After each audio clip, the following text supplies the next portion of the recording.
Thanks for coming back to the latest episode of the Credit Clubhouse. We are your one-stop shop for all things credit. Before we jump into our next episode, we have an exclusive offer for our listeners. If you're interested in attending any of our conferences throughout the year, we have a great deal for you. Just head to www.DealCatalyst.io, pick the event you want to attend, and enter the promo code CREDIT at checkout. This will give you 10% off any ticket to any conference. As always, don't forget to follow the show, rate us, and leave a review. We encourage your feedback. It'll help us make these episodes a better listen for you. And now, on to our next episode. Welcome back to our latest episode of the Credit Clubhouse. As always, I'm your host, Todd Anderson, head of content and programming at DealCatalyst. A little different style of episode for you today. First, wanted to acknowledge that we wrapped up our last event of the year, SLF, or Specialist Lender Finance. The corresponding event here in the U.S. is Asset-Based Finance, essentially covering the ABF or SLF market, where specialty lending platforms, look at different financing options from either credit funds, banks, capital markets. And it's really, fascinating and, interesting to see the continued momentum of this market in London and even, to the broader European market. We had about 1,000 attendees in London. It's our fourth year hosting it. And I think it just shows the growth of non-bank lending since the GFC. And I think the crowd was phenomenal. Meetings all day long, great content, full content rooms, great engagement from the audience. And we ended it with a drinks reception at the end of the day, and some really interesting themes coming out of the conference. One is, I think, you're seeing the continued rise of credit fund capital coming into the market. While it's certainly always been pieces of the market, I think you're starting to see a lot of the larger U.S. players moving, or at least growing, their presence in Europe. Some of that probably by design with the some of the macro issues here in the U.S., tariffs and some of the other things that we've seen in 2025. But the growth of private debt or private capital has really exploded over the last decade, and you're seeing that go into spaces obviously beyond the direct lending, which is what private credit has historically been synonymous with. And so you're seeing that into now the SLF market. And I mean, the growth has just been phenomenal. You're seeing platforms of all sizes, whether it be a startup, mid-size, or even those that are scaled up and now securitizing. I think it's just a fascinating cross-section of the non-bank lending market. And that excitement is clearly still there. So that was, I'd probably say, the top theme. The securitization piece. I know securitization rules and regs are changing in the UK and Europe, and I think you're starting to feel some momentum from those changes. And certainly it was part of the discussion at the event. And I think that will lend itself to greater volumes and greater traction in the coming years. And so that was certainly interesting to see. The other thing is we're seeing a real groundswell of support amongst the LP community.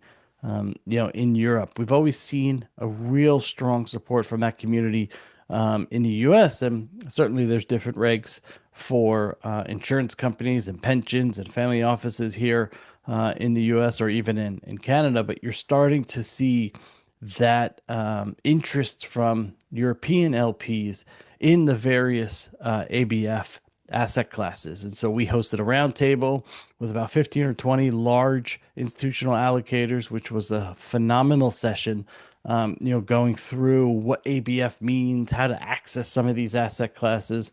So I think seeing the growth amongst the LP base is just exceptionally exciting. And I think ABF, well, some figures put it at 40 trillion, 20 trillion, 10 trillion, 5 trillion, whatever the number ultimately is. I think it certainly has real momentum behind it as we head into 2026, especially as LPs and others look to diversify away from your down the middle senior secured type lending, and they look at all these different opportunities, whether it be your SME lending to music royalties to litigation finance to data centers and fiber and everything in between, oh bear, lions, tigers, and bears, oh my.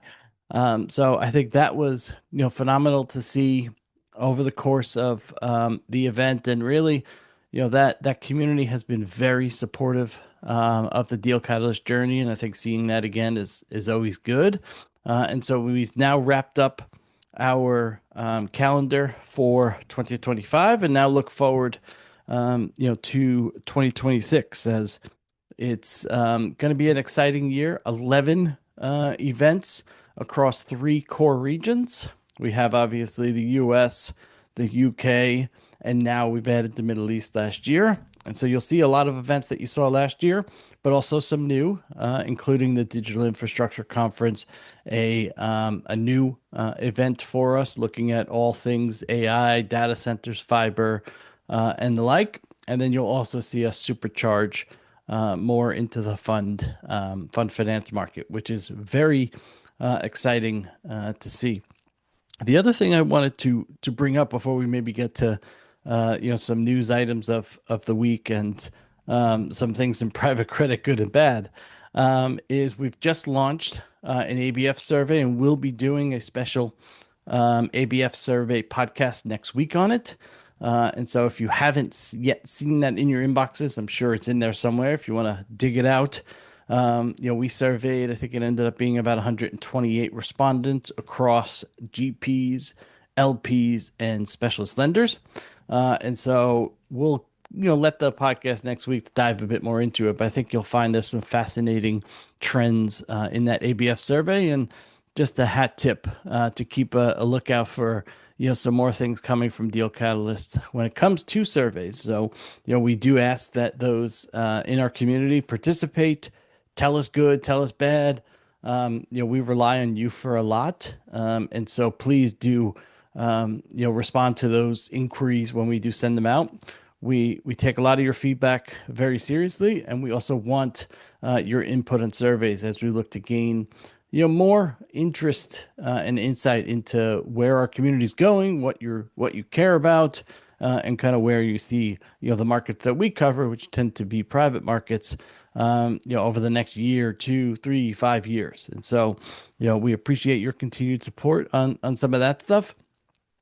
I also wanted to bring up some fun things that I'll be doing on this show in the coming weeks, including maybe adding some additional days for the podcast, including talking sports and some other bits. So keep a lookout for that. I'm going to try to keep the core show, this show, on later in the week, and then we'll start to play around with some sports and other things earlier in the week. And ultimately, I see it as this should be fun and informative. And I think interviewing guests on the credit markets is it's a passion for me. I love doing this show. I love that our community has obviously gravitated to it, but I also want to have some fun with this and mix in some things that are passionate for me, which is obviously sports. I love watching sports, pretty much all I do other than work and obviously hanging out with the family. But sports have always been a huge passion for me, and I think there's a lot of crossover with sports and financial markets and even the credit markets. And I think you're going to start seeing a lot more of that from me. Some of it's just fun and passionate for me. Some of it I think will cross into kind of where some of these markets that we cover are going. But just a little insight into why you might start seeing more of that from me. And to me, it's just I like having fun and talking to the community. So if you want to participate in that. I'm always open to ideas, so please do reach out to me either on LinkedIn or just ping me an email. Just first name, not last name, todd.anderson@dealcatalyst.io. I'm always interested in talking to people about credit markets, non-credit markets, tangential credit markets, sports, and everything in between. I think this is a great venue to have some fun, and I hope you see you see that as well.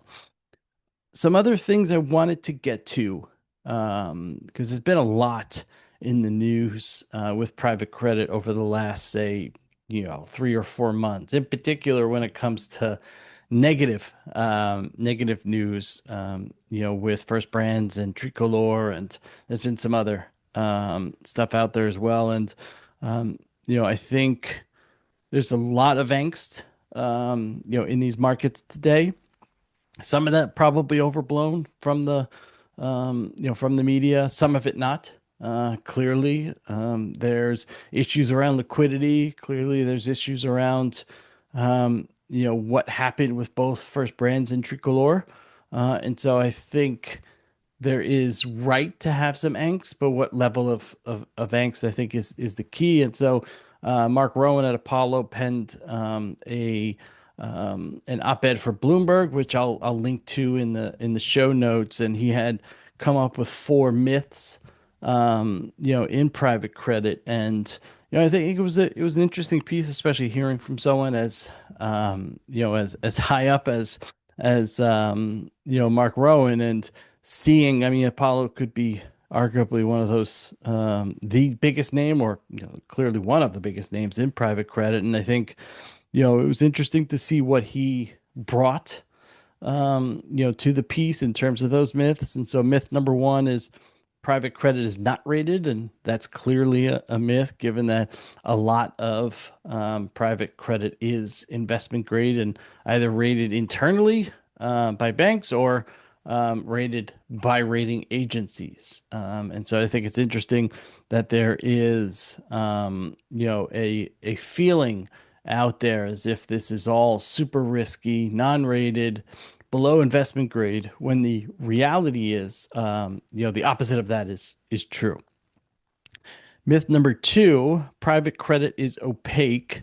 He actually thinks that it's more transparent than public credit, given the deep due diligence that lenders do perform. I think this one is a bit more argumentative, that you can get with it, given the notion that private credit is at least in some ways private.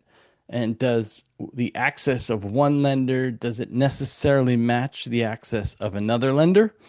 I think and this is some of the stuff I got into the episode with Stuart Wall at Set Point, is what is that level of consistency across different lenders, and are there tools? Obviously, there are some that are growing in the markets that can solve for this. And is the very nature of private credit meant to keep some of this private because lender one has a secret sauce that they think is better than lender two or lender four or lender 10? So I think that one can go a little bit more either way. Number three was private credit is not tradable, and he mentioned 6 billion that Apollo had traded in 2025. I think this is something I've asked a lot of guests as well, which is a secondary market for loans. And it does kind of play into the question before, which is the due diligence and underwriting from one firm to the next. Then is the information accessibility equal when these are then sold on secondary markets, and what does that mean for buyers? And so I think I think generally speaking, I understand what Mr. Rowan is doing, but I think in some ways it's not as clear cut as he's also trying to make it be. And then number four is private credit is an emerging risk to the financial system. I think this one I certainly agree with, in the sense that the concentrated risk in the GFC was all of this lived on bank balance sheets. And that was in and of itself significantly higher of a risk than where a lot of the risk sits today and the long dated nature of this and who holds the risk. But there was also a tie-in back then with insurance companies and ultimately AIG holding $80 billion that they did not have, and then the government bailout.